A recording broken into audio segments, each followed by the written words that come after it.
Welcome to this montage of my railway adventures of 2024. We will be looking at some of my fondest memories from this summer gone on the rails, including some interesting facts about some of the trips I've been on. I begin with my neighbouring heritage railway, the Hants Railway or Watercress Line, during the Diesel Gala in July of this year.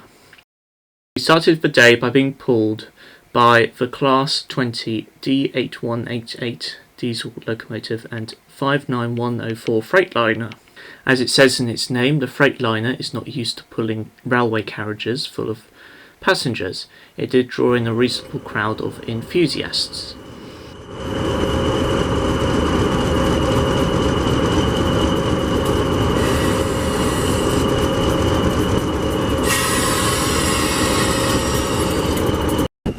The green carriages match the lush Hampshire countryside. It is a very scenic railway with railway stock ranging from between the 1940s, 50s and 60s. The Class 47579 James Nighthall also made an appearance at this year's Diesel Gala.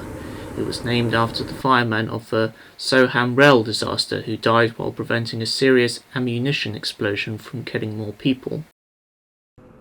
Two HST power units made a cameo at the Diesel Gala. They performed the Push Me Pull You movement while pulling a train of London transport carriages. The HSTs were very popular among enthusiasts.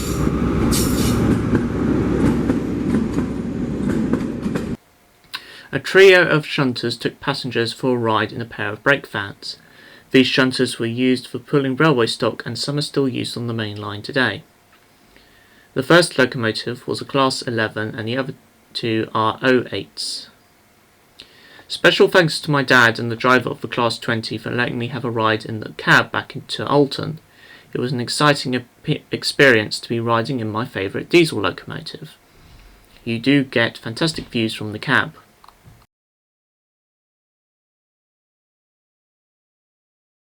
In August, after my scenic wonders of the Arctic cruise, my dad, my best friends and I went to travel to Cornwall on the Penzance Sleeper.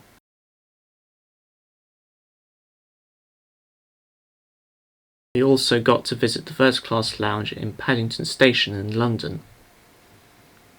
We woke up the next day in Cornwall, the most westerly part of England. We went to get some breakfast before catching an IET intercity express train to St. Earth.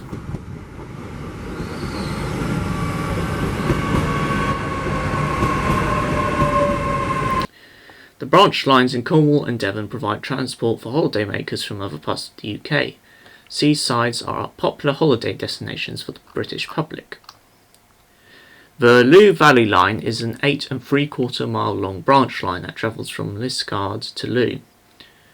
There are 6 stations on the route. From Liskeard, the first stop is Coombe Junction Halt, where the train then reverses all the way to Loo. As you can see, the line head is heavily overgrown.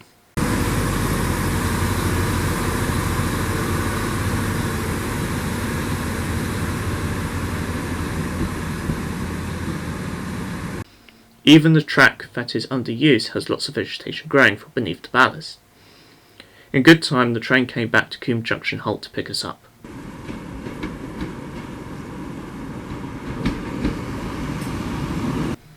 We then took the Loo Valley line to Loo. We didn't stay there long as the train needed to head back to Liskeard. Back at Liskeard station, we caught a Great Western Railway HST to Saltash, where the Brunel Bridge links Cornwall to Devon for both trains and road traffic. The trains crossed the River Tamar.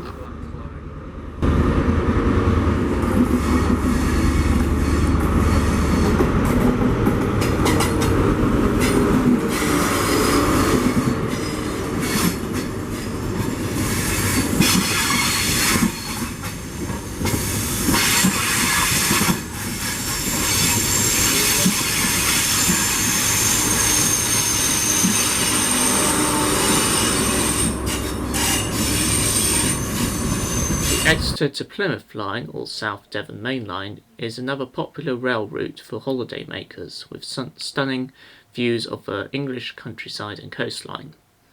Along the line there is the South Devon Railway seawall, where tourists can walk and see the trains passing. The seawall was heavily damaged in 2014 but has since been repaired. We spotted a steam and diesel charter train that was taking guests on the luxury rail tour on the South Devon Main Line.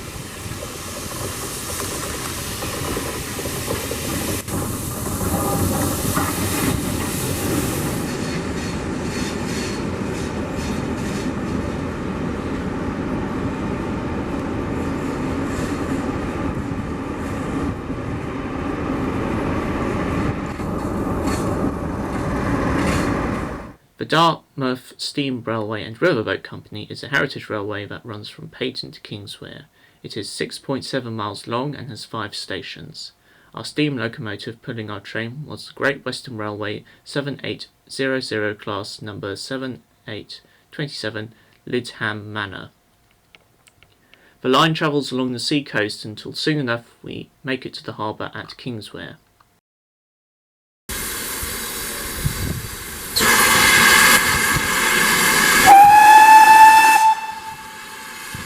The Dartmoor line was originally a heritage railway between 1997 and 2019.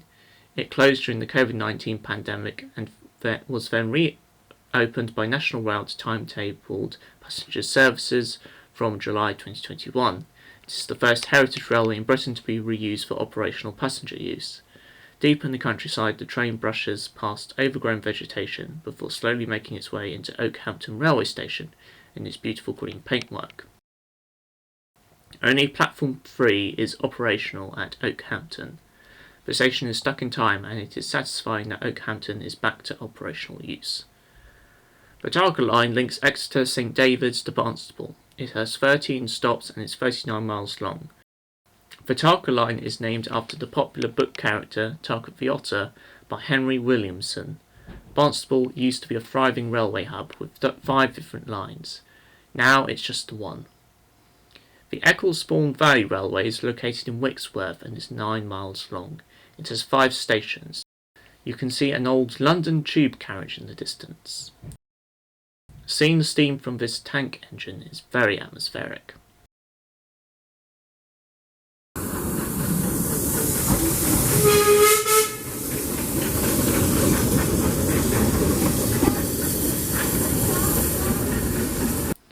The Peak Rail line forms part of the Old Midland line between Manchester Central and London St Pancras, which was closed in 1968.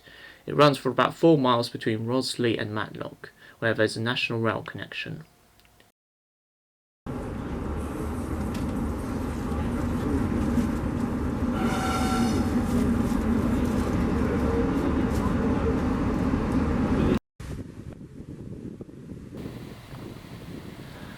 The Churnet Valley Railway is located in Staffordshire, England.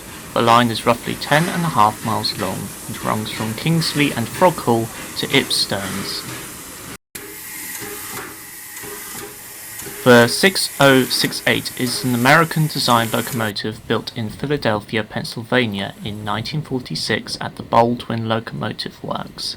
It is the same kind of locomotive that pulled our train on the Great Smoky Mountains Railroad in North Carolina 2 years ago.